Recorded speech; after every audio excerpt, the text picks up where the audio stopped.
La commune est un lieu privilégié d'émergence des démarches participatives. Il y va parfois de procédés plutôt passifs, comme la simple information aux citoyens, mais aussi de procédés plus actifs, comme la consultation, la concertation ou la coproduction.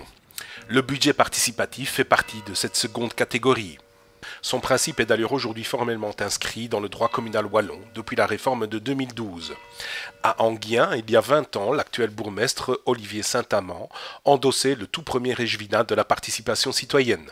La démarche participative y est donc bien ancrée et il y a 7 ans, Enghien a été parmi les premières communes à lancer un budget participatif en appui de cette démarche. Au total, c'est désormais 52 quartiers qui sont concernés à Enghien. Nous avons rencontré Olivier Saint-Amand pour qu'il nous en dise plus avant une interview plus complète dans un dossier consacré au budget participatif dans un prochain numéro du mouvement communal. Les différentes étapes du budget participatif sont les suivantes. On inscrit un crédit budgétaire de 15 000 €. On lance l'appel à projet auprès de nos différents contacts dans 52 quartiers différents.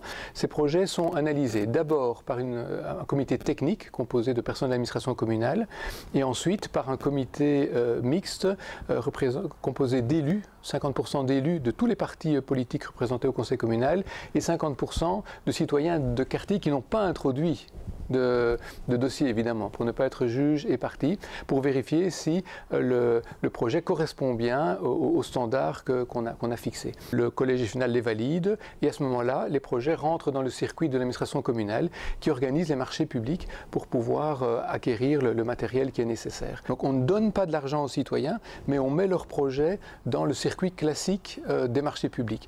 Et quand il y a des obstacles, on relance les offres et à ce moment-là, on explique ça aux citoyens qui petit à petit, dans une démarche assez pédagogique finalement, apprennent à comprendre comment fonctionne un projet depuis le moment où on l'a rêvé, on l'a imaginé dans le quartier, jusqu'au moment où il se réalise sur le terrain.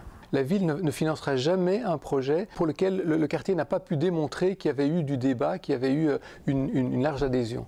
La conscience démocratique a augmenté dans tous ces quartiers qui ont été amenés à mener entre eux un processus démocratique. La démocratie participative, pour moi, est indispensable parce que le fossé entre les citoyens et les politiques, il est énorme. Il faut repartir de la base, repartir du terrain et repartir des préoccupations qui concernent les citoyens au premier chef. Et le mécanisme de la démocratie participative soutenu par un budget participatif réduit ce fossé et rend les citoyens plus conscients de ce qui se passe sur le terrain politique.